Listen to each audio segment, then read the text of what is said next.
예, 안녕하십니까. 이어서 제가 강의하겠습니다. 오재용 박사입니다. 반갑습니다. 오늘의 주제는 사실 굉장히 어려운 주제라서 여러 날 동안을 고민을 많이 했습니다. 인류평화와 종교 화합의 길, 사실 굉장히 어려운 주제이면서 어떻게 보면 단순할 것 같지만 또한 근거 자료를 좀 많이 이렇게 보충하다 보니까 좀 빨리 넘어가는 부분은 좀 빨리 넘어가면서 또 앞에 강의하셨던 분의 강의에 대한 보완적인 내용을 좀 같이 좀 추려서 내용을 엮어봤습니다. 저는 뭐 금융맨입니다. 은행에서 30년, 증권회사에서 한 7, 8년 뭐 이렇게 금융 전문가로서 하는다 어느 날 이 한민족이 인류 최초의 문명을 열었다는 얘기를 소설단에서 듣고 깜짝 놀라가지고 역사를 공부했고, 그 다음에 21세기에는 세계를 한민족이 이끈다는 얘기에 깜짝 놀라서 정말 진짜일까 그러고 학문적으로 하다 보니까 제가 전문 과목이 경영의 재무관리인데, 재무관리는 대학에서 강의 좀 하다가 말았지만 민족 강의에 오히려 더 깊이 빠져가지고 민족 역사와 민족 정신 속에 빠져서 강의를 다니고 하다 보니까 오히려 이게 제 전공이 되었습니다. 그래서 민족학 강의를 6강을 꾸준하게 해왔던 것이 되어서 책을 두 번째 책을 지금 출판 준비하고 있고요. 그런데 종교를 얘기하기 전에 나는 누구인가를 먼저 한번 살펴볼 필요가 있다. 나는 누구인지를 알아야 종교도 신앙도 있게 되는 거니까, 기독교에서 얘기하는 얘기는 바로 우리는 하느님의 아들, 자녀다. 왜냐? 예수님이 너희들이 하느님을 아버지라고 부르라고 가르쳐 주셨기 때문에 하느님을 아버지로, 그러면 우리는 뭡니까? 사실 천자가 됩니다. 하느님 아들, 딸이 됩니다. 천자가 대단한 존재가 아니라 우리 자체가 그렇게 소중한 존재라는 겁니다. 그래서 결국은 어떻게 됩니까? 세상의 방탕한 속에 살다가 결국은 아버지를 찾아서 집으로 돌아가는 것이 탕자의 귀환 아닙니까? 저는 예수님의 그 가르침이, 우리의 존재에 대한 가르침이 이걸로 요약된다고 봅니다. 중국은 어떨까요? 중국에도 천자 사상이 있습니다. 보니까 인간은 모두 하느님의 아들이다. 그리고 그런데 하느님 아들 중에 특별하게 선정된 사람이, 이 사람은 진짜 장자고 나머지는 서자다. 그러니까 하늘에 제사를 지내는데 장자만 제사 지내고 서자들은 제사를 못 지낸다. 이게 주나라가 바로 만들어서 천자라고 스스로 얘기를 한 겁니다. 뜻은 하느님 아들이다. 그런데 그 다음에는 황제는 무슨 말일까요? 황제는 옥황상제의 준말이 됩니다. 사실은 하늘나라 임금이라는 하느님이라는 얘기입니다. 그러면서 다른 사람한테는 제사도 못 지게 만드는 모순을 갖고 있죠. 그래서 그 다음에 그래서 중국의 원구단이라고 천자만이 제사를 지내는, 하늘에 제사 지내는 그 원구단이 있죠. 우리나라는 천지의 민족입니다. 모든 사람이 천손이라서 모두 함께 제사 지내고 하늘을 깨우쳐서 삼국시대에 이어지는데, 고종이 원구단을 해서 제사를 지냈습니다. 그런데 어떨까요? 바로 대한제국의 황제로서 지냈단 말이죠. 그러니까 자기는 나머지 중국의 풍습을 따라서 한 것이지 우리 민족의 전통 사상은 아니다. 근데 근래의 사상이 어떻습니까? 공산주의가 무신론이 팽배하고 있습니다. 신은 죽었다 하고 니체가 얘기를 하면서 그 다음에 보여봐로는 신은 인간이 만들어낸 것이지 아니다. 그러면 그 다음에는 마크스는 뭡니까? 인간은 물질적인 존재에 불과하다. 그러니까 계급투쟁을 통해서 끝까지 싸워서 우리의 실질적인 물질적인 평등을 누려야 된다. 이렇게 했지만 결국은 일당통치로 다 함께 잘 사는 세상을 만들려고 했는데 결국은 어떻게 됐나요? 이게 창조력이 인간의 창조적인 힘이 없이 시키는 대로만 하는 존재가 되다 보니까 결국은 빈곤의 평등을 이렇게 하면서 결국은 1991년 소련이 붕괴가 되면서 소련은 공산주의가 세계에서 2000년까지 붕괴되는 그렇게 하니까 노스트라다무스에게 끝까지 전쟁만 일으키는 공산 세력이 자본주의 시장 경제를 따라가니까 결국은 전쟁의 인류 종말이 1999년에 노스트라다무스의 종말이 없어졌다고 이 얘기를 하고 있습니다. 그럼 신은 정말 있는가 없는가? 이걸 유교로 보니까 하늘의 명, 바로 우리의 본성은 하늘의 명령이다. 우리 마음속에 우러나는 선한 마음이 하늘의 명령이라고 얘기를 유교는 얘기하고 있습니다. 그래서 마음을 다해서 지극정성을 다할 때 인간의 본성이 살아난다고 얘기하고 있습니다. 그 도교는 어떨까요? 만물의 근원은 도인데 도는 바로 태일 또는 일진이라고 하는데 이거는 무형, 무상, 형상도 없고 이 황홀 한데 태허 진공, 아주 큰 허공 공간과 같은 무국지진, 극이 없는 태극이나 이런 것이 없는 극이 없는 지진이다 이렇게 얘기를 하고, 그 다음에 도가 하나를 만들어서 하나가 둘이 돼서 셋으로 갈라지면서 셋에서 모든 만물이 생겼다는 것은 바로 태극이라는 음과 양을 만들고 음과 양의 결합인 삼이 바로 우주 만물의 근본이 되었다고 얘기를 하고 있어서 하늘의 도는 선을 지극한 선을 이루기 위해서 공과 의를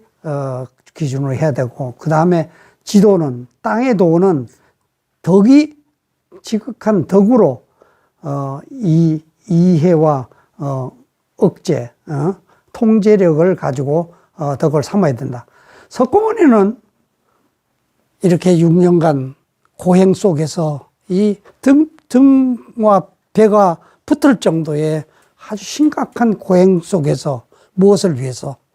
참 진리를 찾기 위해서, 해탈을 위해서 이렇게 고생을 했는데 결국은 엿새간의 보리수나무 아래서 새로운 기쁨을 맡으면서 석가모니도 결국은 무엇입니까? 우리가 고생 번뇌 속에서 가짜 나 때문에 고생을 하는데 진짜 나를 무상무화 속에 해탈을 하게 되면 진실한 내가 그 안에 존재한다 이렇게 얘기를 하고 있고, 이 이집트의 헤르메스라는 과학자는 철학가는 얘기합니다. 디올이라는 게 있다. 모든 것이란 게 원래 하나로 모든 것이 있는데 그것은 마음이다. 이 마음이 우주를 창조했다고 얘기를 하고 있습니다. 그런데 이거 참고로 3일 신고에도 우리 민족 경사가 3대 경사 중에 3일 신고에 보면 하늘 천운이 있는데 허허공공하다. 그런데 진짜 하늘은 형질도 없고 사방도 없고 허허공공하고 모든 것이 그 속에 담고 있고, 이 디올이라는 컨셉하고 아주 비슷합니다. 그런 그와 같은 것을 얘기하면, 그러면 이렇게 얘기하면 아니 신이 있다고 정말 말할 수 있을까? 이런 생각이 좀 드는데요.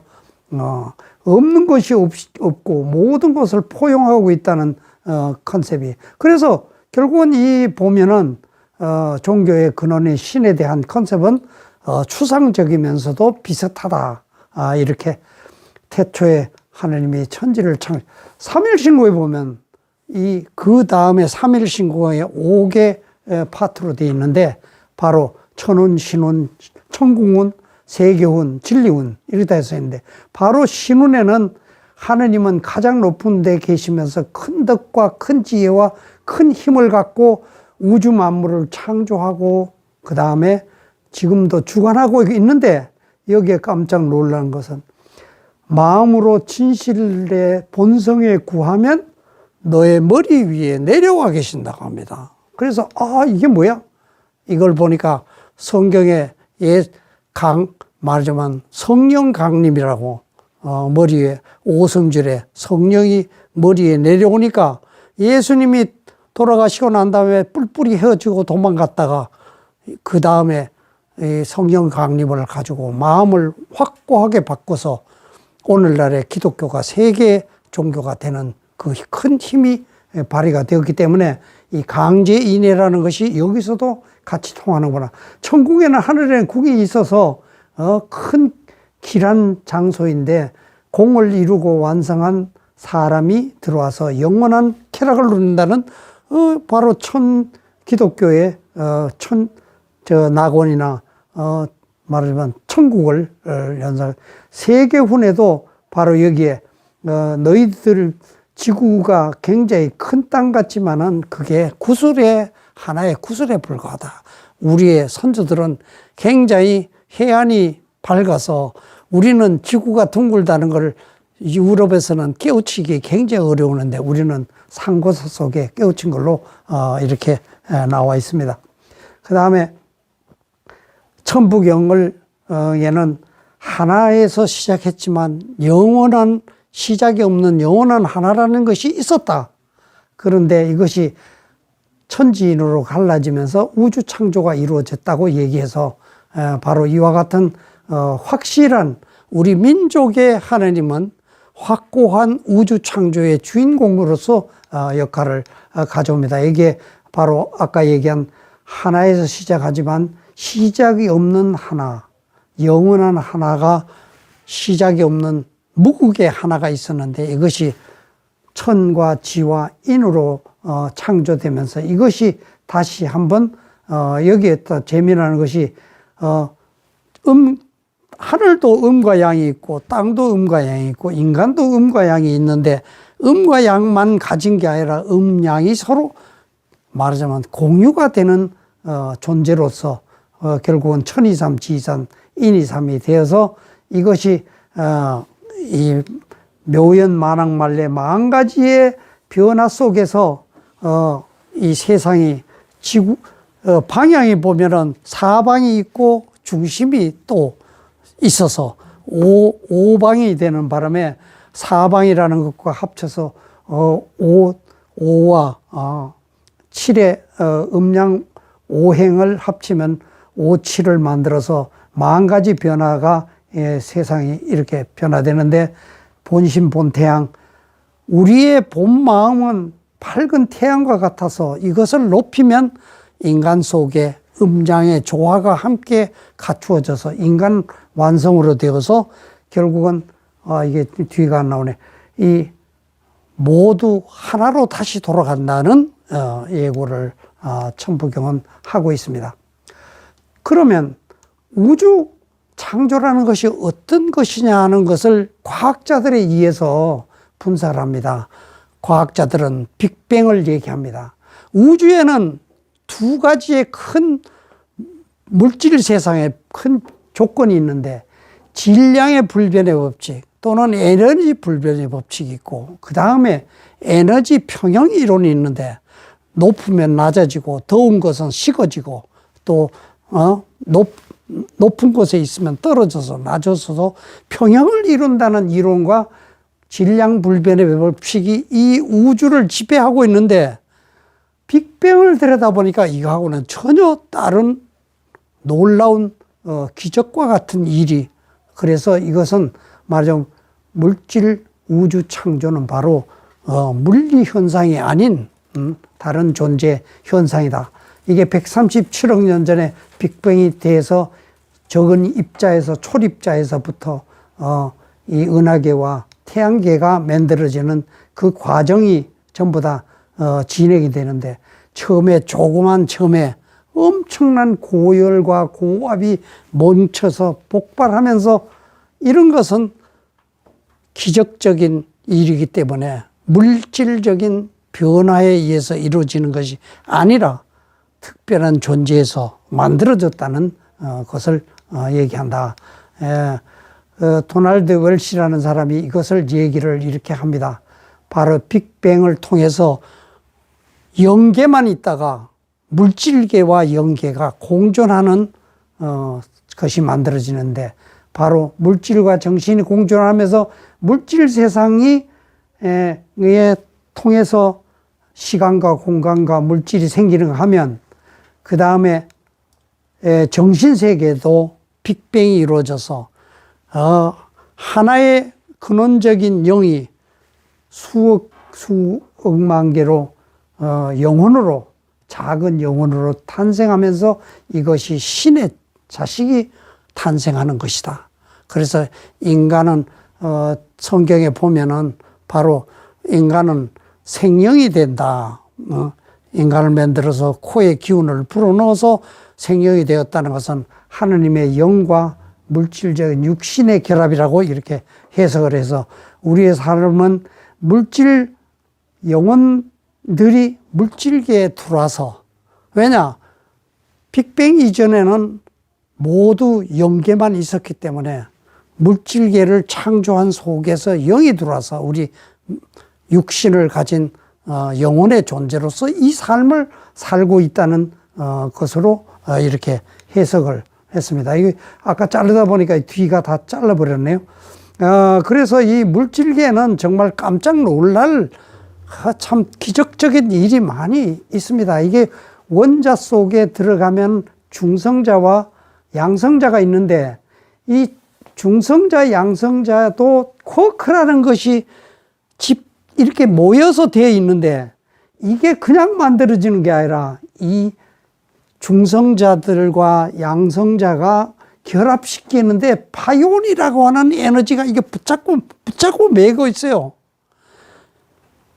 아무것도 없던 데서 물질 입자가 생기는 것도 이게 서로 잡아당기는 요소가 있고, 그 세 개가 결합이 되어야 중성자, 양성자가 되는데, 이것도 잡아배는 그루온이라고 하는 접착제가, 마치 가구를 만들 때 접착제를 붙이고 만드는 것 같이 우주는 그냥 만들어진 것이 아니라 철저한 설계에 의해서, 정밀한 설계, 규칙적인 설계에 의해서 만들어졌기 때문에, 이것은 인간의 존재는 바로 이게 그루온이 여기 딱 붙여서 줘야만 특정한 그 특성을 가진 원자의 핵의 요소가 되고, 핵의 요소가 또 잡아줘야만 원자의 핵으로서 또 전자가 돌아줘야만 물질계가 탄생하기 때문에 이것이 그냥 만들어지는 것이 아니라는 얘기죠. 그리고 원자 핵이 농구공이라 하면 전자가 32km 밖에서 도는 것과 같다. 이런 자연 속의 이 물질계의 질서를 누가 감히 만듭니까? 이거는 엄청난 창조적인 힘이 아니면 만들어질 수 없다. 또,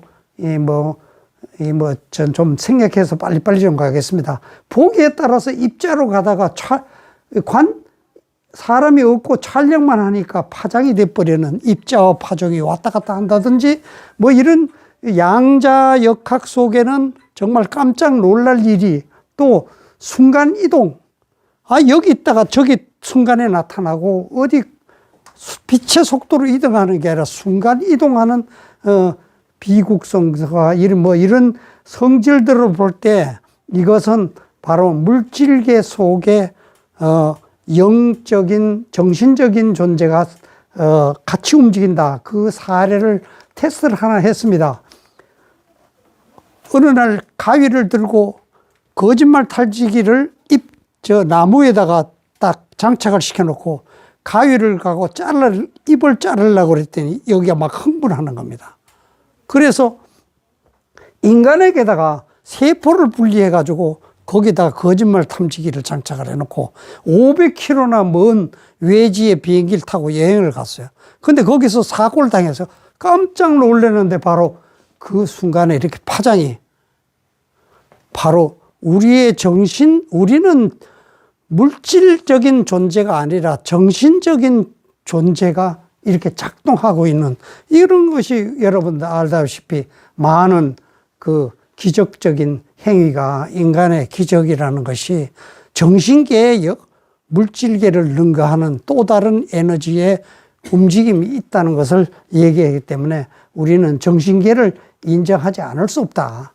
그런데 여기에 원칙이 하나 있죠. 선하면 복을 받고 악하면 벌을 받는다는 이 원칙이라는 것이 그냥 물질계에서 생기나요. 이런 설계가 인간은 선은 사랑의 물질계와 같다는 것이 참정계경에 나타납니다. 천심, 하늘 마음은 우리가 배우지 않아도 우리가 선을 행하도록 되어 있다. 이것이 모든 사람에게서 있는 일이라고 볼 수 있죠. 사랑은 자비와 의존이 다 포함되어 있는 거다. 그 다음에 여기에 참 재미난 얘기가 참정계기에 인간 사랑이라는 것을 무엇으로 봐야 되냐. 인간 사랑은 사랑이 미움도 받겠다가 괴로움도 주기도 했다고 생각하는데 여기에 사랑은 무엇일까요? 사랑, 첫 깨우친 사람은 선한 사람도 사랑하지만 악한 사람도 사랑해서 그 사람을 되돌리게 만든다든지, 그 다음에 뭐 이런 아주 문구가 없어가지고 이 정도로 좀 생각해서 다음으로 넘어가겠습니다. 건강 장수의 비결을 보는데요. 의학에서 생로병사에서 강의를 했습니다. 그래서 빨리 넘어가겠습니다. 우리의 암세포가 모든 사람이 암세포를 조금씩 500개씩 하루에 생겼다 없어졌다 1000개에서 5000개의 암세포가 다 갖고 있는데 암이 되고 안 되고 왜냐? 암세포를 우리 안에서 저격하는 NK세포라는 것이 우리 몸 안에 만들어지는데 마음이 밝고 따뜻하면 NK세포가 활성화돼서 암세포를 죽이는데 마음이 고통 속에 빠져 있으면 우울하고 스트레스를 많이 받으면 암세포가 작동을 생성이 안 된다. 이런 것이라든지 그 다음에 우리의 면역체계도 마찬가지로 면역체계가 그냥 스트레스 잔뜩 있어서 며칠을 꿍꿍 앓고 있으면 감기가 타고 왔어. 이게 우리 면역체계가 우리의 감정과 바로 반응하고 있다는 것이고 그 다음에 우리의 몸 안에서 바로 자율신경계라는 것이 우리 몸 장기를 다 움직이는데 그 옆에 감정이 있어서 감정이 좋을 때는 활성화되고 나쁘면 완전히 속이 뒤집어지는 그래서 우리 몸을 병으로 끌고 가는 고통과 병으로 끌고 간다고 그래서 이 몸 속에도 우리의 선한 마음이 있고 올해 70년 사는 코끼리와 생쥐가 4년 동안 사는 코끼리가 무엇이 같으냐고 봤더니 바로 맥박이 8억 개라고 하는 똑같은 숫자를 놓고 생쥐는 콕탁콕탁탁 코끼리는 쿵쿵 우리가 기분 나쁘면 숨이 헐떡거리고 차죠. 그리고 편안하고 즐거우면 호흡이 천천히 되는 거. 우리의 수명이 바로 호흡과 감정에 직접 연관이 있다. 이런 거를 이제 한번 분석을 해봤는데 여러분 물을 촬영을 했습니다. 물을 촬영을 해봤더니 아름다운 음악을 틀어줬더니 아름다운 무늬를 갖춰요. 그런데 천사와 악마라고 글자를 썼더니 천사는 아름다운 천사들의 군무의 모습이 나오느냐 악마는 암흑의 구렁텅이가 나타난다. 그 다음에 화초를 학생들이 왔다 갔다 하는데 이 하나는 너 이뻐 사랑해 그러고 하나는 미워 꺼져버려라고 반응하도록 했더니 일주일부터 나타나더니 한 달이 되니까 하나는 완전히 시들어 버립니다. 식물도 바로 우리의 감정에 좋고 나쁜 것을 바로 반응한다. 건강도 마찬가지로 기쁨과 즐거움 속에서는 온몸에 활기가 돋는가 하면은 스트레스 받고 냉담한 상황에서는 이렇게 에너지가 죽어버리는, 우리 몸은 밝을 때 긍정적인 에너지가 나타나고 우리 마음이 찌그러져 있을 때 우리 몸도 같이 찌그러진다. 이와 같은 것은 우리 몸속에 선악에 대한 설계가 이미 갖춰져 있다. 이것은 하나의 물질적인 에너지가 아니라 감성적인 정신적인 에너지에서 움직인다. 이렇게. 예. 그래서 삼일신고를 여러 가지 보니까 우리의 가장 뇌 속의 가운데 감정을 좌우하는 편도체와 해마라는 부분이 있고, 그 다음에 온몸을 육신을 생체를 움직이는 기능이 있고, 그 다음에 온몸은 신경조직이 다 연결되어서 우리 몸 육체를 관리하는 거, 감정을 관리하는 거, 이 생명작용을 관리하는 이 세 가지를 놓고 있는데, 이것이 가운데 감정작용에 의해서 모든 것이 좌우되기 때문에, 감정이 좋으면은 온몸이 활성화되고 감정이 나빠지면 모든 것이 나빠진다는 것이 우리 몸 안에 바로 우리의 기구로 되어 있습니다. 인간은 세 구조로 되어 있는데,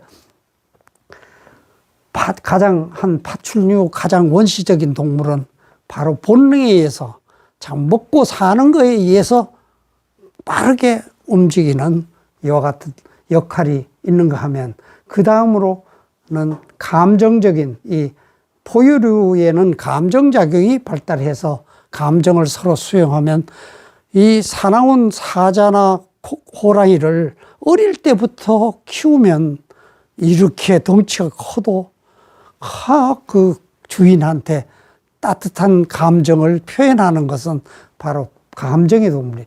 인간은 여기에 무엇입니까? 지성적인 역할을 해서 대뇌가 크게 발전해서 모든 것을 지식적으로 판단해서 하죠. 이 대표적인 예가 인간만이 말을 할 수 있잖아요. 말을 가지고 책을 만들 수 있잖아요.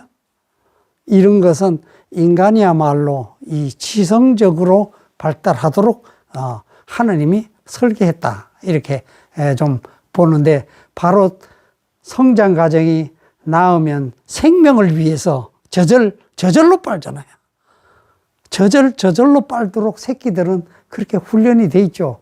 새끼를 키우는 것도 본능적으로 키우게 돼 있는데, 보세요. 임팔라는 1시간이 되어서 아프리카에 하지 않으면 죽어버립니다. 100% 죽어버립니다.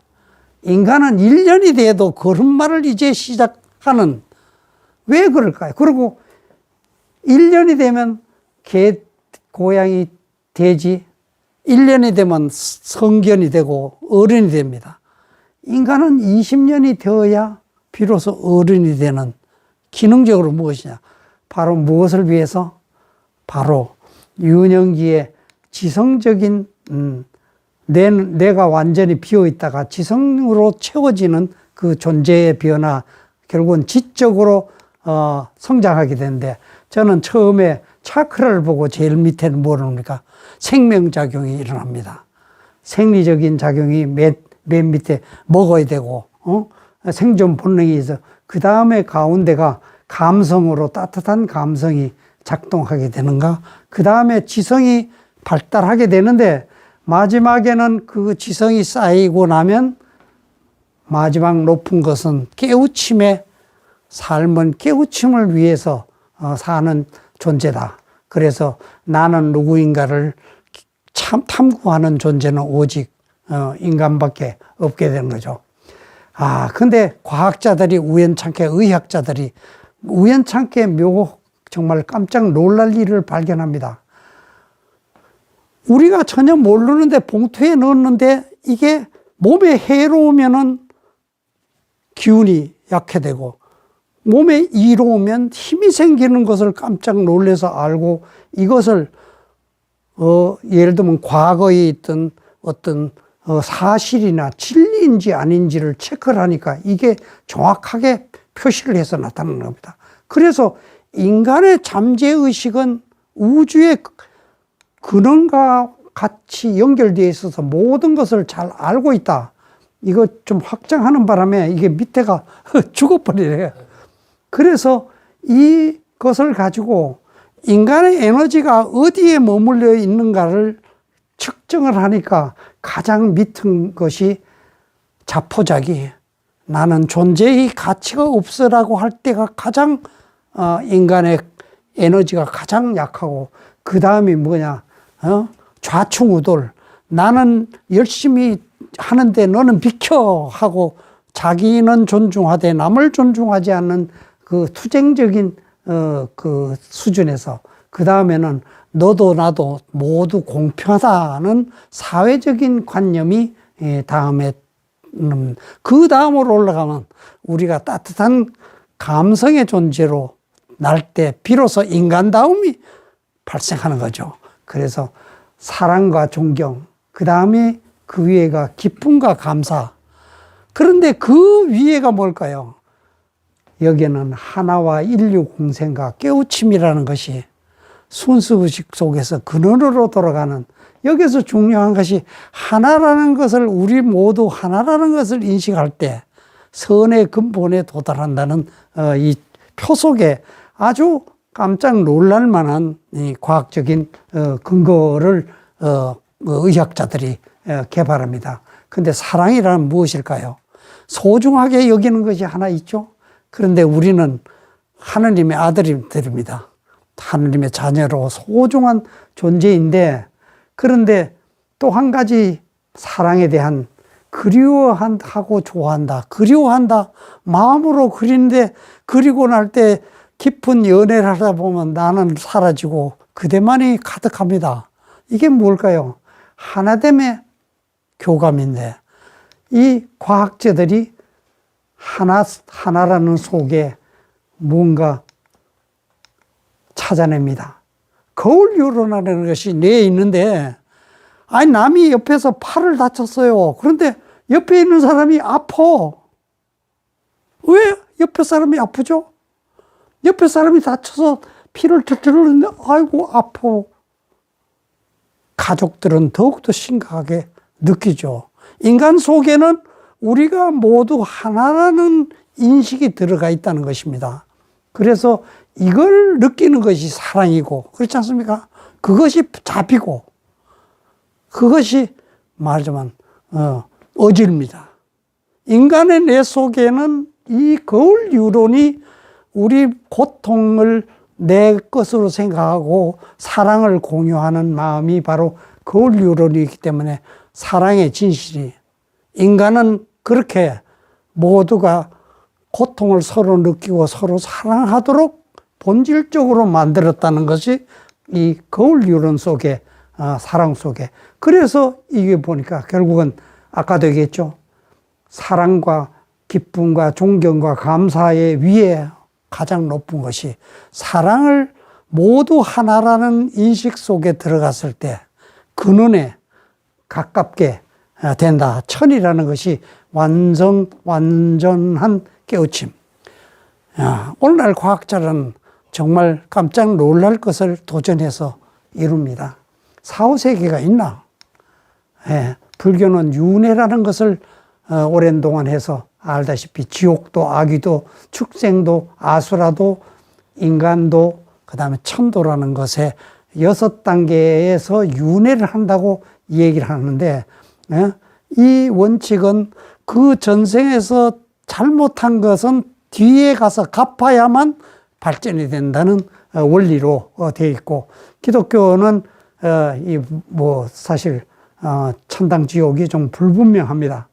이 열심히 너는 천국과 지옥을 얘기하지만 계시록에 의하면 모든 예수님과 같이 죽은 강도가 너는 오늘 나와 함께 낙원이 있으리라. 그 낙원이 도대체 그러면 나머지 강도, 죽은 비난한 강도가 있죠. 그 사람은 그럼 어디 갔냐? 연옥에 갔나? 그럼 아직도 연옥이 있나? 이 사후세계는 굉장히 불투명합니다. 기독교에서는. 그런데 임사체험을 테스트를 합니다.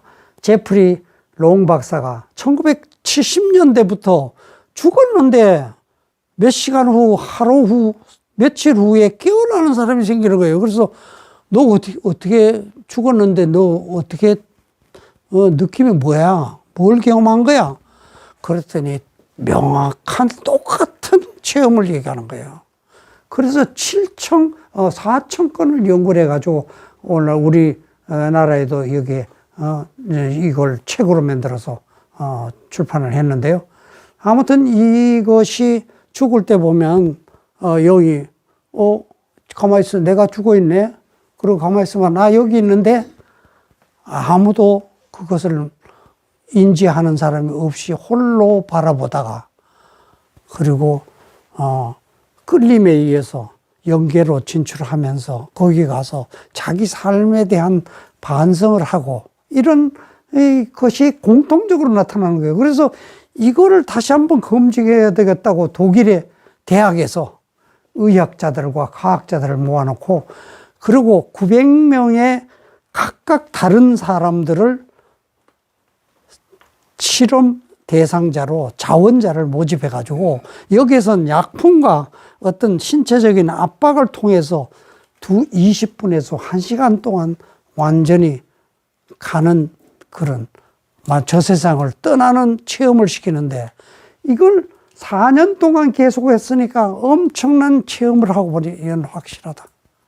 우리는 영계가 있고 영적 존재다. 그거를 과학이 쉽게 찾아내기가 어렵습니다. 이것을 찾아내서 영혼의 길을 바로 최면의 전문가가 이 2,500명을 태행을 해가지고 이 경로를 찾아냅니다. 경로를 찾아내는데 여기에 오라라는 것이 있는데요. 영적 사진은 바로 영혼의 색깔이라는, 감성이 파라면은 이성적이다. 붉으면은 예를 들면 감성적이다. 그런데 여기에 오늘날 깜짝 놀랄게 저 오라 사진 속에 어디가 병이 나 있다는 것까지 표시가 나타납니다. 이건 영성적인 것이 정신계가 과학으로 굉장히 많이 검증이 되어 있다는 얘기입니다. 그리고 이것이 차크라, 인도에서 하는 차크라의 색깔하고 같이 일치한다. 그래서 우연의 얘기가 아니다. 그런데 결국은 여기에 윤회의 목적이 환생을 해서 보다 나은 영혼으로 말하자면 업그레이드 하는 목적으로 간다는 겁니다. 죽음을 떠나면서 아까 얘기했죠. 유체 이탈 상태에서 주변을 배회하다가 영의 세계를 인식하면서 가는데 여기에 악령이라는 게 나옵니다.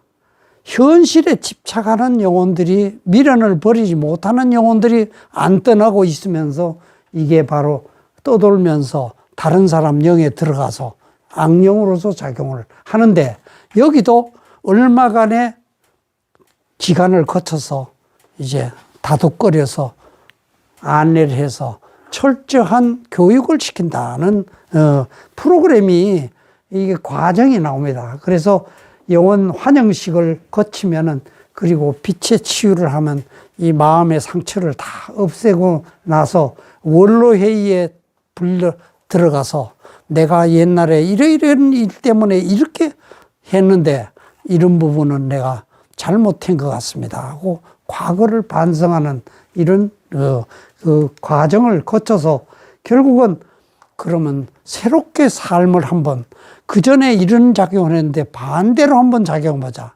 이 사례가 한 사람이, 어떤 사람이 미국의 여성이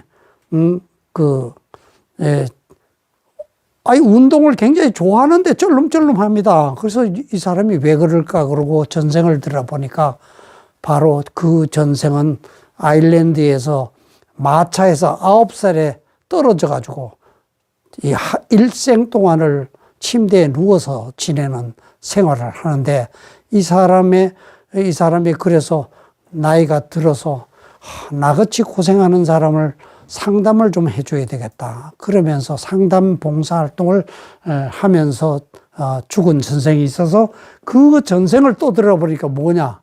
바로 바이킹의 대장이었습니다. 닥치는 대로 자기가 하고 싶은 모든 것을 하던 삶을 끝내는 과정에서 내가 너무 황당한 삶을 살았잖아. 좀 지성적인 삶을 살고 싶다. 그것이 바로 달이 불구자로 태어나서 남에게 도움이 되는 역할을 하면서 오늘날에 본인이 되었다는 이런 과정을 통해서 영의 세계라는 것이 무엇이냐? 이게 바로 영혼의 발전을 하는 깨우침의 장소가 되더라. 사람이 살면서 죄를 지으면 깜빵에 넣어서 하는데 오늘날 깜짝 놀란 게 23년 동안 깜빵에서 20년을 보낸 사람이 나와가지고 그 자리에서 다시 또 물건을 훔쳐가지고 또 깜빵에 들어간다. 이게 그 사람들의 마음을 반성시켜서 새 사람을 만들어줘야 되는 게, 그런데 바로 하늘 세상이 바로 그런 설계가 되어 있더라는 것이 이거에 의해서 검증된 로직입니다. 모든 것은 사실은 여러분 논문을 쓰잖아요. 논문이 뭡니까? 가설을 만듭니다. 이거는 이렇게 나는 추정이 되는데 이거를 그 다음에 검증을 합니다. 검증이 되지 않을 때는 가설입니다. 우리의 모든 인간의 학문은 사실은 불완전해요. 이런 말씀대로 여러 가지 주장을 하지만 그거는 가설인데 검증을 해도 사실은 확실한 검증이 아닐 수도 있어요.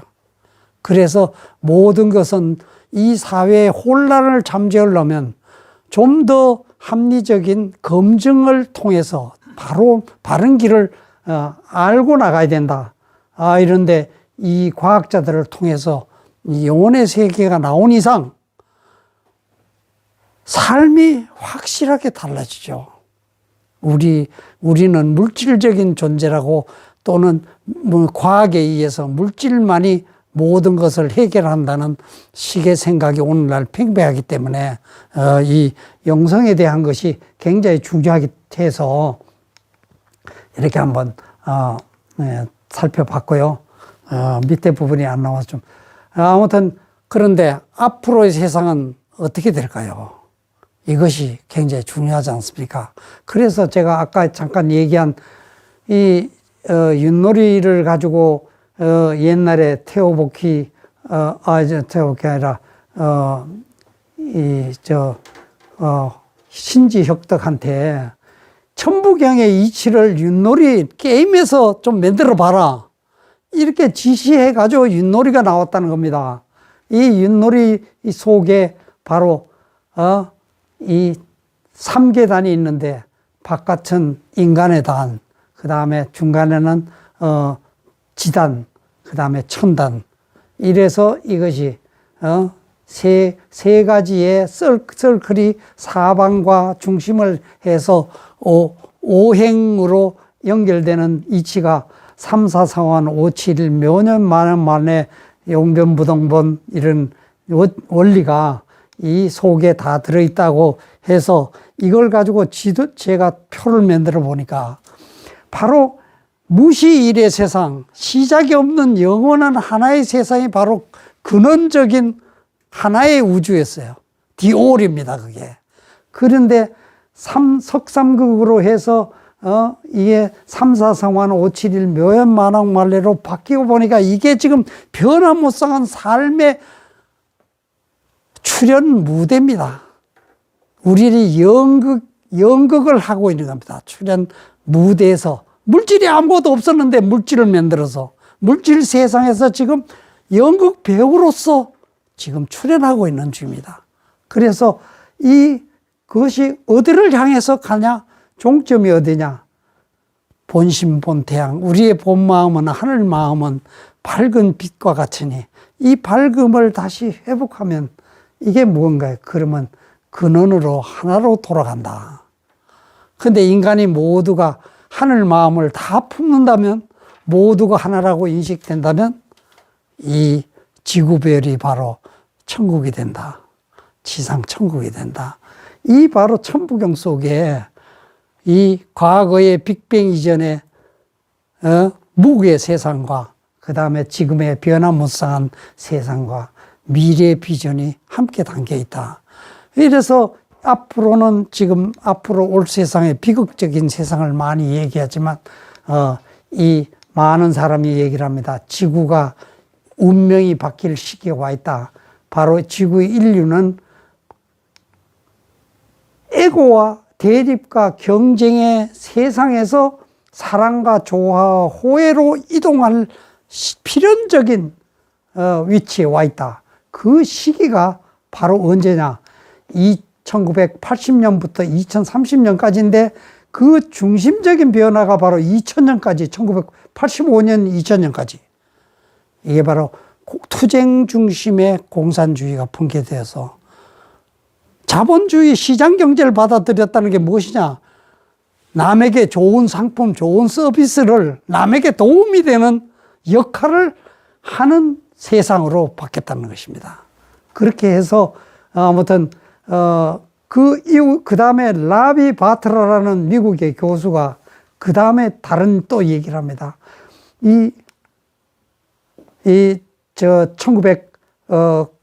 2000년까지 공산주의가 붕괴되고 2010년까지 자본주의가 붕괴된다고 그래요.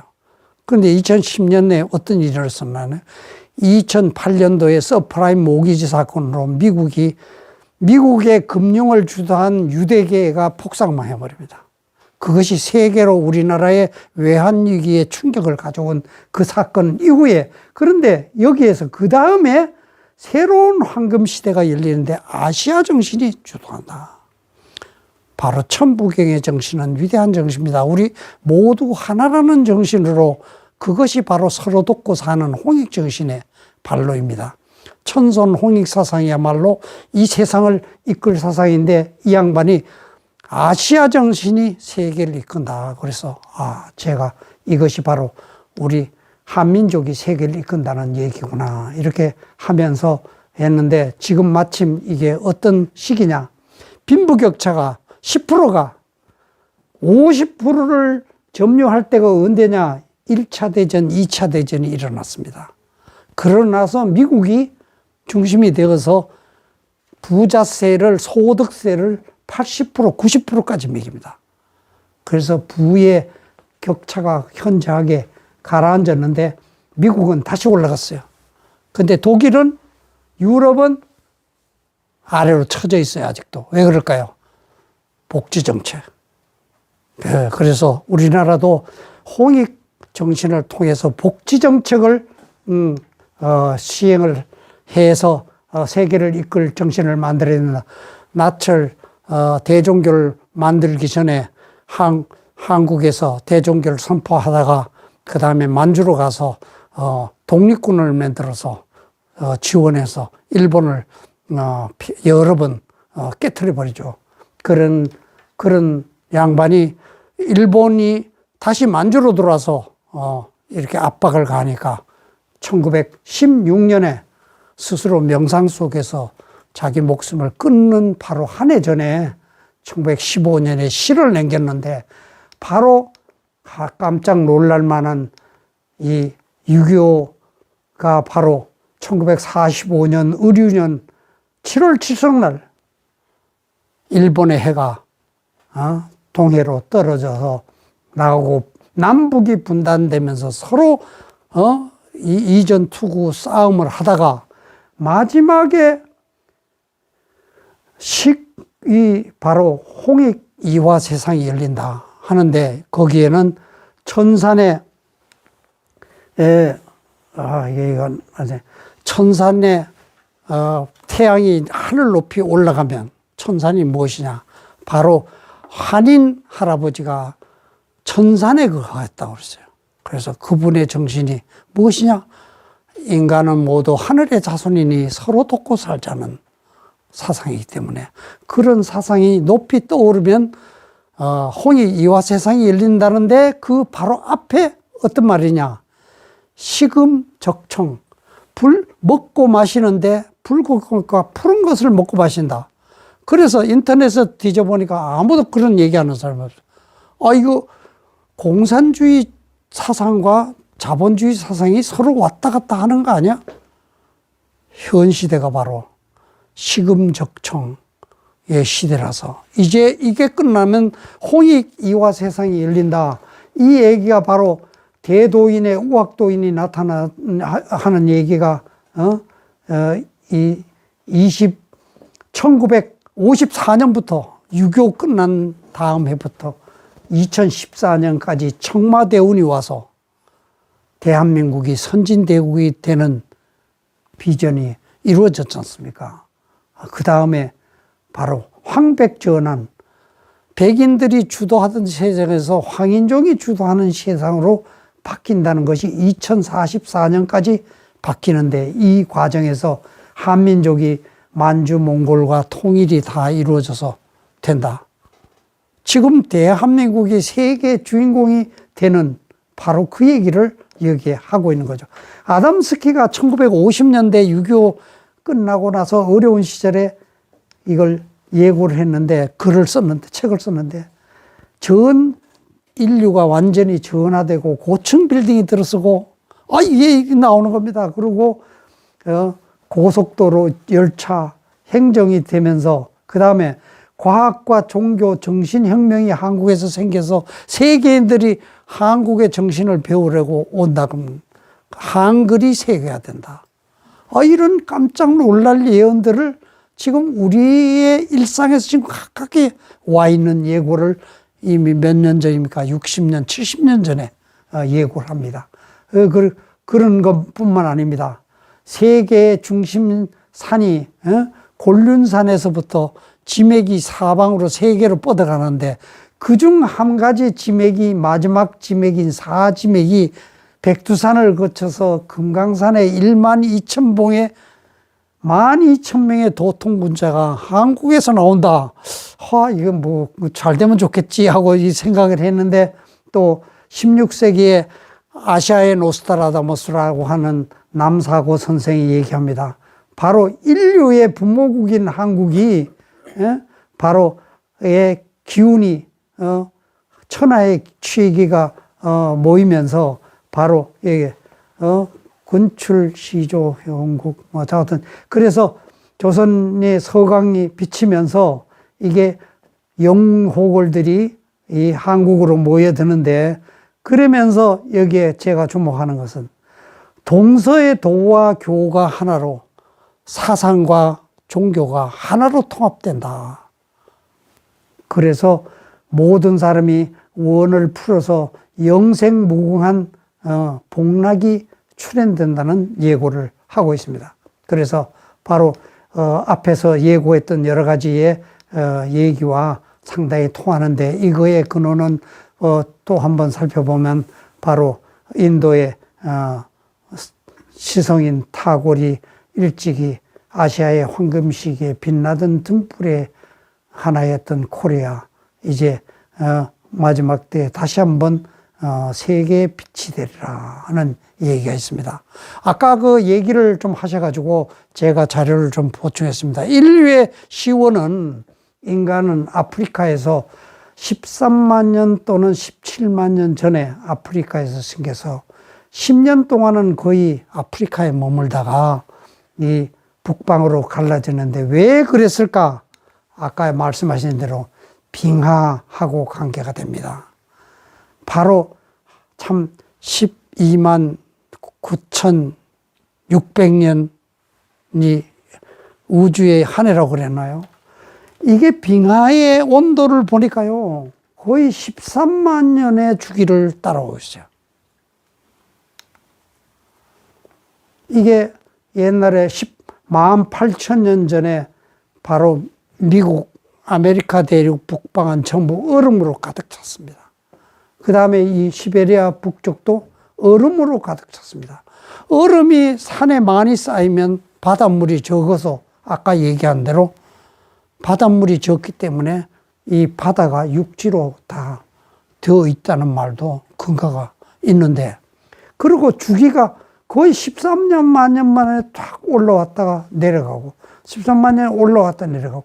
근데 특이한 것이 말이죠, 여기는 잠깐 올라갔다 툭 내려오고 잠깐 또 올라가는데, 지금 이 세기는 바로 올라가서 솟아가는 게 아니라 횡보를 하고 있습니다. 이렇게 만 년 전에는 이렇게 아래로 푹 처져 있다가 이렇게 올라가서 지금 1만 년 가량을 아주 편안한 온도를 유지하고 있습니다. 이 사이에 얼음이 녹아서 다소 이제 육지화 되었을 가능성은 많이 있고, 인간의 진화는 아까 얘기한 대로 신생대에 7,000년 전부터 말하자면 인간과 유사한 종이 나와서 결국은 진짜 인간으로 말할 수 있는 오스트랄로피테쿠스나 뭐 이런 것보다 호모사피엔스가 진짜 인류라고 말할 수 있는데, 이 호모사피엔스가 바로 13만 년 또는 16만 년인데 13만 년이 이 우주의 큰 주기에 지금 딱 맞춰서 있고, 지금 바로 이 어떤 의미에서 다른 시기와 달리 평형을 이루면서 이 바로 13만 년 전에 이 큰 변동의 시기에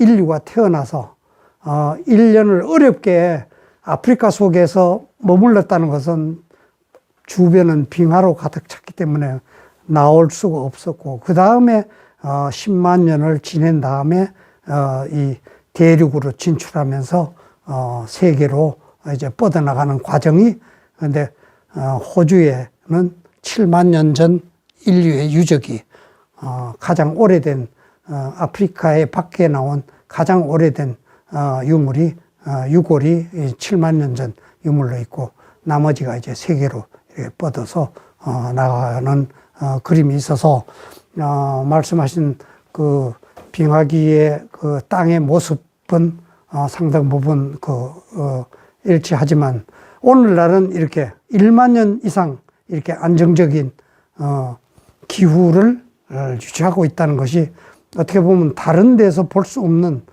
기적과 같은 지금 시기에 인류의 문명이 바로 1만 년 전에 꽃이 피었다. 요하 유물을 바로 9,000년 전 유물을 찾아내죠. 이것을 1993년도에 중국이 발표를 합니다. 바로 4대강 발표하기 전에 했으면 여기가 5대강 중에서 가장 중심이 되는 문명 발생지라고 얘기를 할 텐데, 그 중심이 요하 유역이라고 이렇게 얘기를 하고 있습니다.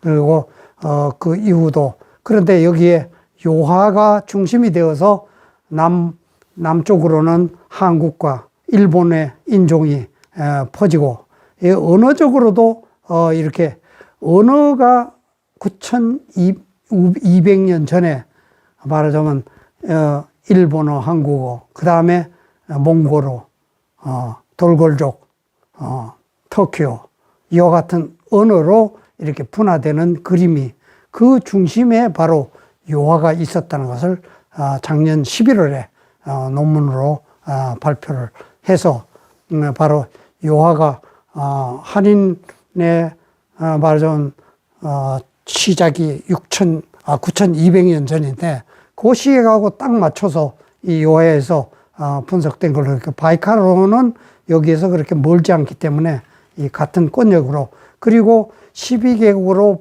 번성했다는 그 다음에 나라가 확산되는데, 이 시베리아는 아무도 거칠 것이 없는, 말만 가지면 며칠만 가도 바로 서쪽 끝을 갈 수 있는 그런 지형적인 위치에 있습니다.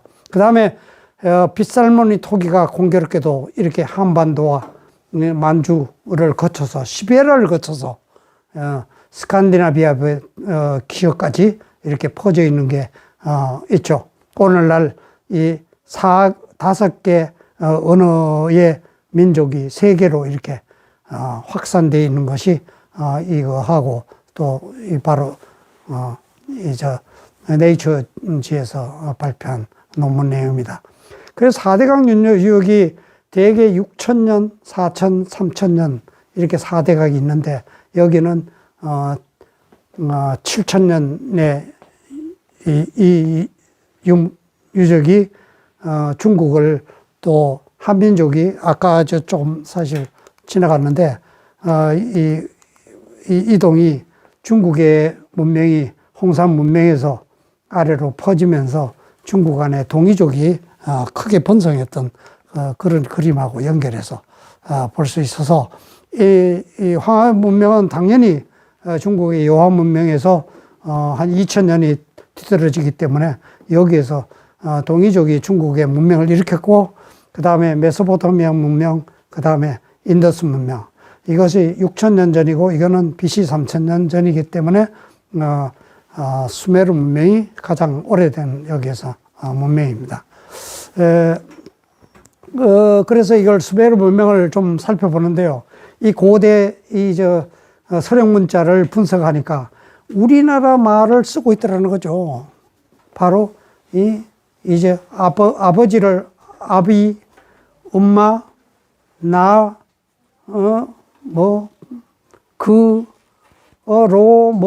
이런 말들이 거의 같은 언어를 쓰고 있습니다. 그래서 수메르 문명이 바로 한민족의 같은 계통이라는 것. 그 다음에 석가모니가 사카족의 성인이란 말인데 이 옥스포드 사전에 바로 단군의 후예라고 나타납니다.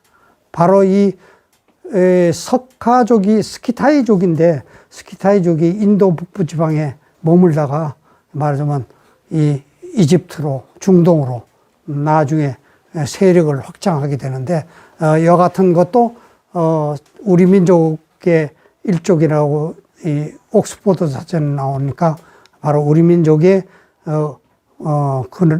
문화의 근원이 이렇게 가장 오래된 역사를 문명을 가지고 서방과 남방으로 이렇게 세계로 문명을 일으켰고 그 유럽의 문명의 중심은 수메르 문명이 바로 우리말을 쓰는 인종들이 세계 문명을 일으켰다.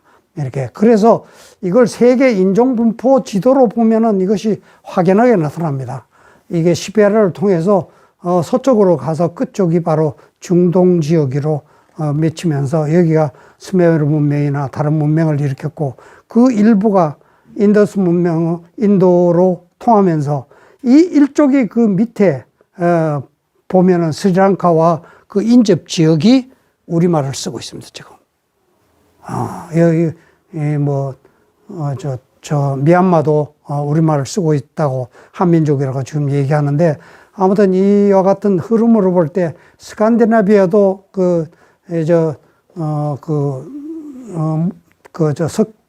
아까 얘기한 토기 줄무늬 토기를 연상해 보면 이 스칸디나비아도 우랄계도 우리말하고 같은 계열의 인종이라서 이와 같은 이동이 상당히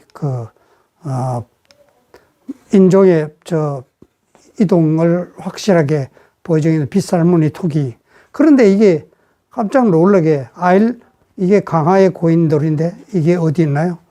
아일랜드에 나옵니다. 아니 이게 아일랜드 왜 나오죠?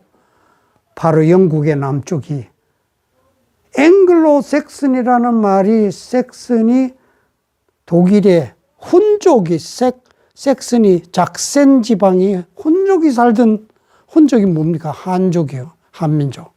한민족이 바로 이 앵글로 섹슨이 영국을 건너가서 사실 영국 왕실을 만든. 그래서 영국 왕실이 우리 민족의 근원은 한민족하고 연관이 있다 그러고 와서 안동에 와서 내 안동에 와서 살고 싶다고 얼마 전에 여왕이 얘기했죠. 이렇게 여기뿐만 아닙니다. 이게 어딘가요? 이 스페인의 북단의 이 마을은 지금도 대물하고 있습니다. 우리는 한민족이니까 우리를 독립시켜 주세요. 그리고 깜짝 놀라게도 삼조고가 무늬가 여기에서 발견이 되고 있습니다. 그리고 여기 보면 또 이 게르만족의 영토 안에서 동이족, 투르크족이 상당 부분이 이 영국과 이게 연관이 깨쳐져 있는 게 나오죠. 그래서 이 유럽에서도 한민족의 영향이 유럽에 크게 영향을 준 걸로 이렇게 확인하고 있습니다. 그래서 바로 25시 작가 게오르그는 비천 동방에서 온다는 말이 이게 바로 홍익인간이라는 통치 이념이 가장 완벽한 법률인데 이것이 21세기에 세계를 이끄는 바로 사상이 될 것이다. 이렇게 얘기를 해주고 있습니다. 그래서 우리는 하늘을 섬기는 천선 민족이고, 한국 천인이 천산에 거하면서 득도장성 아까 나왔죠? 천산에 거하면서 있고, 그 다음에 이어서, 환웅이, 한국을 건국에 하느님과 함께, 했다. 이렇게 되어 있고, 그 다음에 배달국 한우는 바로, 이 가장 홍익인간 제를 펼치기 좋은 땅으로 가서 바로 신실을 만들어서 하느님의 도시를 만들어서 하느님께 제사 드리는 민족 전통을 내놓으려고. 그래서 국중대회라는 걸 열어서 온 나라가 주야 밤낮으로 하는데 목적이 뭘까요? 인간의 서로 덕을 칭찬하면서 남을 비판하는 게 아니라 남을 장점을 칭찬해 주면서 그러면 인간이 화합이 된다. 남의 약점을 얘기하지 말자. 모든 사람이 다 약점도 있고 장점도 있는데 남의 좋은 점을 바라보니까 그걸 서로 융합하면 좋은 세상이 오는 거 아닙니까? 그 다음에 하늘의 근원에 감사해서 그래서 민족 정신은 인간의 화합과 하늘과의 화합입니다. 그런 정신이. 그래서 온 나라 백성이 천재의식과 태일 한마당이라고 주야 밤낮으로 가무 축제를 하면서 이렇게 경천 애인의 사상을 펼쳐왔고, 저기는 소도라는 것이 산 속에 말하자면 교회당 같이 절터 같은 곳에다가 경당이라는 걸 말해서 청소년 수련을 통해서 몸과 마음을 이것이 바로 화랑과 조의 선언의 근원이 됩니다. 결국은 무엇입니까? 바로 하느님과 만나기가 되지 않느냐. 그래 보면 우리 민족 그 경서 3일 신구 속에는 바로 스스로 본성에 구하면 내 하느님이 내려와 계신다. 이것은 바로 아버지가 내 안에 있다는 예수님 말씀 또는 아까 얘기한 마가의 성령이 강림하면 이 마음이 하느님 마음을 품게 되니까 바로 바른 삶을 살게 되는 이 근원이 되고, 그 다음에 또 하나는 삼일신고, 또 하나에는 진리 운에는 철은 지감 감정을 멈추고 호흡을 가지려니 하고 촉각을 내려놓고 한 뜻으로 행하면은 발대신기 신의 기능이 크게 일어나서 이것이 본성을 통하고 공을 이룬 인간 완성으로 간다는 것이 바로 예수님이 말하자면 기적과 부활과 승천을 한 것이 바로 이 발대신기에 해당된다는 생각을 하면서 모든 종교의 이치의 근본은 아까 얘기한 대로 사랑과 자비와 어질은 우리 내 속에 있는 심겨져 있는 말하자면 거울 뉴런에 의해서 우리 스스로 남을 하나같이 사랑하고 도와주는 이런 마음이 있는가 하면 이렇게 하느님과 만나는 것도 이렇게 면해주고 결국은 본성을 이루고 완성을 하면 하늘나라에서 영원한 복락을 누린다고 하는데 주기도문을 보면은 하느님이 왜 인간을 만드셨을까요? 인간을 만들어서 다 죽은 다음에 천당 와서 여기 와서 잘 살아라? 가 아니고 인간이 삶의 깨우침을 다시 한번 근원의 하느님과 하나라는 인식 속에 모두가 바뀌고 나면 땅이 바로 하느님이 꿈꾸던 모든 사람이 하늘 마음을 품고 있는 세상, 바로 지상천국을 이루는 것이라고 생각하면서 이 시대가 바로 그런 것을 이루는 때가 되었다. 근데 거기에 중요한 역할의 유럽의 문화를 보면은 루터가 종교개혁을 한 것이 유럽에 굉장히 중요한 역할을 했고, 그 다음에 데카르트가 모든 것을 의심하라.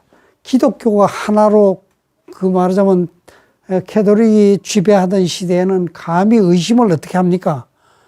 모든 것을 종교마저도 의심해서 철저하게 검증하고 그런 다음에 해라.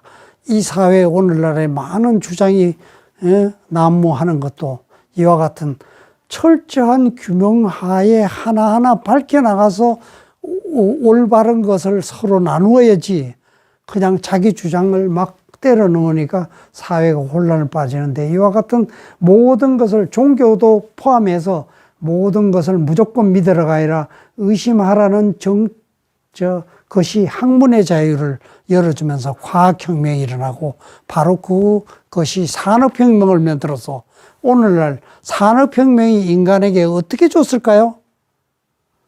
보세요. 인간의 인구 숫자, 한 가지는 인구 숫자입니다. 그 다음에 하나는 GDP입니다. 보세요. 인간의 인구가 전혀 늘지를 않고 있다가, 이때는 인간의 수명이 40세도 많다고 할 정도였답니다.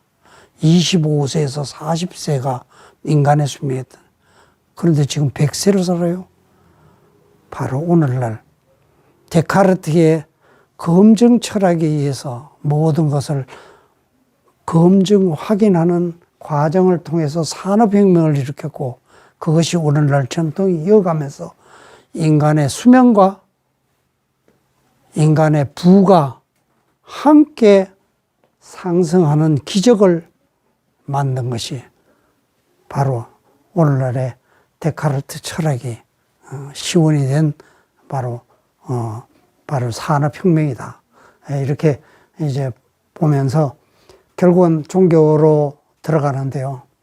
이 수많은 전쟁의 85%가 종교와 연관이 있다. 그래서 이게 공산주의 때문에도 의식이 낮았지만, 그걸 통해서 서로 화합하는 207이라는 단계로 성장을 했다고 하지만, 인류는 78%가 아직도 투쟁적인 마인드 속에 살고 있다. 그리고 사랑의 깨우침 속에 있는 사람은 불과 4%밖에 안 된다. 근데 이와 같은 것을 어떻게 바꿔야 되느냐. 그래서 종교는 바로 오만과 탐욕이 중심이 되어서 전쟁을 일으켰는데, 이분의 호킨스 박사의 이 의학 박사가 정말 과학적으로는 분석을 했다고 보는데, 여기에 예수님이 깨우침은 천에 이르는 완벽한 깨우침에 도달했지만, 그런데 계시록은 사실 수많은 사람이 지옥불의 마지막까지 던져진다는데, 하느님의 아들들을 지옥불에 수도 없이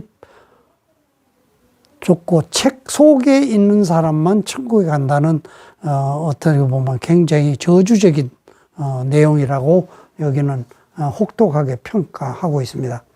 근데 구약이 창세기는 상당히 660의 높은 의식인데, 나머지는 130의 투쟁적인 집착과 투쟁, 자기만이 살겠다는 어떤 그런 원리 속에 담겨 있다. 그래서 결국은 유대인의 투쟁 정신이 살아남기 위해서, 투쟁 정신이 이슬람의 경전에 포함되어 있기 때문에 오늘날 사실은 유대와 이슬람이 전쟁의 본원이라고 사실 볼 수 있는데, 여기에 기독교도 처음에 시작에는 900에서 시작했다가 구약을 포함하면서 이 300대로, 이 400대로 떨어졌다고 합니다. 이게 그래서 1, 2차 세계대전이 유럽에서 발생했죠. 오늘날 러시아를 침략한 우크라이나를 침략한 러시아의 이 정교회 그 주교가 얘기합니다. 우리도 침략하는 거 찬성합니다. 아니, 기독교의 지파에 하는 사람이 원수를 사랑하라 그랬는데 왜요? 바로 유대경전을 바로 이 누가 그랬나요? 콘스탄티누스 대제가 이 로마를 정벌할 때 칼로 정벌했잖아요. 하나는 십자가를 들고 하나는 칼을 들고 해서 로마를 평정해서 그 황제가 된 다음에 그 다음에 그 후대에 가서 3세기까지는 그래서 기독교가 이런 높은 의식 상태에 있었지만 바로 4세기부터 국교를 선포하면서 구교를 안에다 집어넣어요. 이 투쟁 정신을 집어넣기 때문에. 그래서 기독교도 온전하지를 못하다. 이렇게 좀 얘기를, 이런 그 자료들은 말하고 있습니다. 여러분, 누구를 위해서 일합니까? 옛날에는 먹고 살기 위해서 투쟁했지만 지금은 남에게 좋은 상품과 서비스를 만들어야 부자가 되는 세상으로 바뀌었습니다. 이것이 바로 공산주의의 변화를 통해서 지금 세계는 전쟁이 급격하게 줄어드는 시대. 누구를 위해서 일어나나요? 내 가족을 위해서 일하지만 사실은 회사와 고객이 만족해야 된다. 그러면 내가 성공하려면 회사와 고객이 잘 되고 성공해야 된다? 그럼 우리는 일을 왜 하느냐? 남에게 도움이 되는 역할을 하는 것이 일이라고 봤을 때 우리는 이미 남에게 도움을 베푸는 홍익 세상에 와 있다. 이렇게 봐서 이제 이 세상은 더 발전하면 남에게 도움이 되는 역할을 확장시켜 나가면 우리의 삶은 더욱더 풍요한 세상이 될 거다. 공통점이 많습니다. 종교는 사랑, 자비, 의지비, 선복, 악화, 선하면 복하고 악하면 벌을 받고 권선징악, 선을 구원하고 악을 징벌하는 그 다음에 천지창조, 천국, 영적 세상도 아주 비슷합니다. 깨우침과 차크라, 이거 기독교에는 생각도 못했던 것이 윤회 이런 것들이 불교에는 있지 않습니까? 그래서 기도와 명상법도 비슷하고, 그래서 또 많은 선지자들이 예언 같은 것이 적중하고 있다는 것도 이것이 영적인 교류, 말하면 우주의 근원과의 교류는 인간이 원래 하는 것인데 사념에 잡혀서 혼란 속에 빠져 있다는 거죠. 바로 이와 같은 아버지가 내 안에 성령 강림이나 또는 자성구자 강제인의 머릿속에 하나님이 내려와 계시다는 얘기의 근원은 다 같은 건데 왜 다른가? 말하면 종교가 자기 나름대로 생존 투쟁 속의 교리를 만들 때 그런 것이 생존적인 요소가 안으로 들어가서 그런 상황에서 원수를 사랑하라고 해도 그 사람들은 들을 수가 없는 절박함 속에서 생겼다. 사회적인 풍습이 그렇다. 그래서 예를 들면 모두가 옳을 수가 없는 거죠. 하나가 옳다면 나머지는 틀리게 되니까 종교는 서로 다르다는 것을 어떻게 인정을 해야 되는데 한 뿌리, 한 줄기에 뿌리와 한 줄기에서 나무가 나와서 사방으로 줄기를 뻗어가는데 동쪽으로 줄기가 나갔다고 너는 좋고 서쪽으로 뻗은 것은 나쁘다고 얘기하는 게 아니라 모두가 다 우리 마음속에 있는 천심, 하늘을 향한 우리의 본심을 발휘하기 위해서 종교가 지역과 환경에 따라서 좀 달리 나온 것을 우리가 수용하는 입장에서 교리보다는 마음의 심정이 오히려 하나님과의 대화는 우리의 심정으로 하는 것이지 교리로 하는 것이 아니다. 그래서 비난보다는 이해와 화합이 필요한 시기다.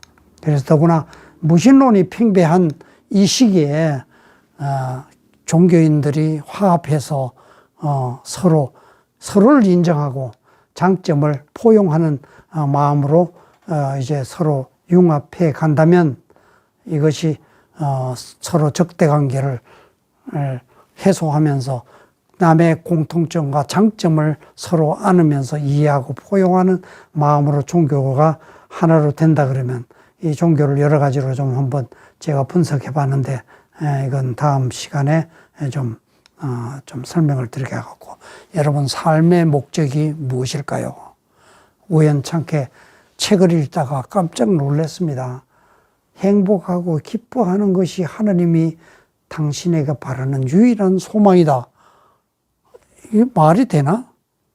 그랬는데 안에 들어가고 보니까 정말 기뻐하고 하는 것은 어떤 것일까요? 바로 존재 자유이면서 또 우리의 흐름 속에서 질투와 분노와 비통과 분쟁에 차지할 자리가 없는 것이 바로 기쁨이다. 근데 우리가 의식지수에서 기쁨이라는 것이 바로 540의 감성 중에 아주 높은 위치에 와 있습니다. 그래서 이와 같은 좀 밑에 것이 좀 안 돼서 좀 안 되는데 천사 여러분, 우리 삶 속에 만나는 사람이 좋은 사람, 나쁜 사람이 많이 있습니다. 우리가 그 사람들을 통해서 투쟁이 생기고 기쁨이 생기죠. 어떻게 해야 될까요? 그런데 그 사람들이 모두 하느님의 영을 간직하고 있는 소중한 하느님의 자손들이다. 그러면 왜 그 사람들이 이런 거를 나한테 줄까? 나에게 깨우침을 주기 위해서 왔다. 보세요. 삶의 문제에 직면했을 때 감사하고 기뻐하라. 해를 아무도 입히지 않았다. 너희가 참된 자신을 기억해내는 계기를 만들어주는 것이다. 나한테 콱 한 대 맞았다. 때렸다. 너 정신 차려. 나에게 웅장한 모험을 모두가 끝나고 다 깨우침으로 가고 보면 그때 그것 때문에 내가 마음이 아팠는데 사실 나를 찾는 계기가 되었다. 그래서 그날에는 모두 상처와 슬픔과 기쁨 모든 것이 보물로 여겨지고 마침내 융단의 전체 아름다움을 흐느껴 울고 말이라. 하느님은 실수를 하지 않는다. 영계의 분석을 해봐도 지옥과 같이 고생을 맡기려다가 오는 것이 아니라 새로운 깨우침을 준비하고 나오는 걸 마찬가지로 이 삶에도 삶 속에서 잘못된 것을 지어받고 아니면 지어받은 것이 나한테 상처가 되는 건 내가 수용할 태도가 안 됐다고 보고 그것을 포용하면 모든 사람이 남을 깨우치기 위한 역할을 나한테 해준 것이다. 내가 안 보이는 것을 보도록 만드는 충격의 순간에 제가 불면증에 걸려가지고 고생을 하다가 내가 삶에 대한 무언가를 내 자신을 깨우치고 보니까 남이 나를 고통을 준 것이 내가 오히려 그걸 깨우치는 시간이 되었더라. 뭐 이렇게 해서 결국은 무엇일까요? 모두가 천사다. 나에게 무엇인가 모르고 있는 걸 깨우치기 위한 천사라고 생각한다면, 그리고 우리는 소중한 존재들입니다. 모두가. 그리고 일체 유심자라고 하죠. 천국은 내 마음속에 있다. 마음을 내가 어떻게 하면 즐거움을, 삶의 의미와 보람이 기쁨이라고 하면 의식지수에서 가장 높은 것이 기쁨, 감성 중에 기쁨이죠. 그 기쁨을 누리기 위해서 모든 것을 수용하는 마음으로 삶의 목적을 감성 중심으로 둔다면 항상 기뻐하고 범사에 감사하라는 마음을 가지고 이웃을 천사로 여기면서 마음의 천국을 이룬다면 우리는 어떻게 될까요? 모두가 천사들인 사람들과 마음의 천국을 이루어서 함께 사는 천사가 우리 천자가 되지 않나.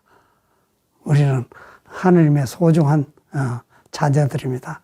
그것이 바로 결국은 사랑과 기쁨과 감사를 넘어서 모두 하나의 깨우침으로 완성하는 길이라. 그래서 내 이웃을 깨우침의 천사로 생각하면 결국은 천사들과 천국을 이루면서 사는 스스로가 하나님의 아들의 존재로 돌아가는 것이 이 삶이 아니냐. 근데 여러분, 이것을 언제 할 거냐? 옛날에는 40년이 일생이었다면 지금은 100세가 기본이 시대가 되면 3번 사는 것을 다시 어린애로 태어나서 다시 깨우침을 갈 게 아니라 이 세대를 깨우침의 시대로 삼고 열심히 매진해서 우리의 영혼의 삶의 그 목적인 깨달음 속에 우리를 들어간다면 그것이 바로 석가모니가 얘기한 해탈과 열반의 지경에 예수님이 내가 아버지 안에 있고 아버지가 내 안에 있는 존재로 그리고 여기서 해나가는 말하자면